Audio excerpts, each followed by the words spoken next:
மத்திய உள்துறை அமைச்சர் அமித்ஷா தமிழ்நாட்டில் இன்னைக்கும் நாளைக்கும் தேர்தல் பிரச்சாரம் செய்யறதா அறிவிக்கப்பட்டிருந்துச்சு.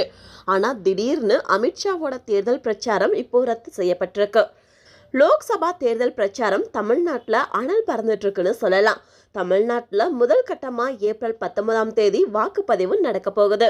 தமிழகத்துல பிரதமர் மோடி ஏற்கனவே 6 தடவை தேர்தல் பிரச்சாரம் பண்ணிட்டாரு. காங்கிரஸ் மூத்த தலைவர் ராகுல் காந்தி வர 12ஆம் தேதி தமிழகத்துல பிரச்சாரம் பண்ண இருக்காரு. மத்திய உள்துறை அமைச்சர் அமித்ஷா இன்னைக்கும் நாளைக்கும் தமிழகத்துல பிரச்சாரம் பண்ணுவாரு அப்படின்னு அறிவிக்கப்பட்டிருந்துச்சு.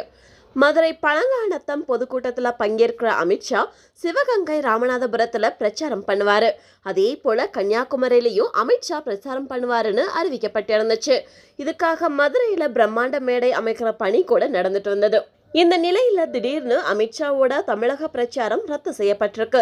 இது தொடர்பா பாஜக வட்டாரங்கள்ல விசாரிக்கும் போது அமித்ஷாவோட பிரச்சாரம் ரத்து செய்யல, வேற ஒரு தேதிக்கு ஒத்தி வைக்கப்பட்டிருக்கு அப்படின்னு சொல்லியிருக்காங்க.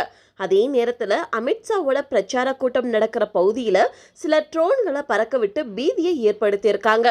அவங்க மீது போலீசார் வழக்கு பதிவு செஞ்சிருக்காங்க. இந்த ட்ரோன்கள் பறக்கவிட்ட சம்பவத்தால தான் பாதுகாப்பு கருதி அமித்ஷா பிரச்சாரம் ரத்து செய்யப்பட்டதா அப்படின்ற ஒரு கேள்வியும் கூடவே எழுந்திருக்கு.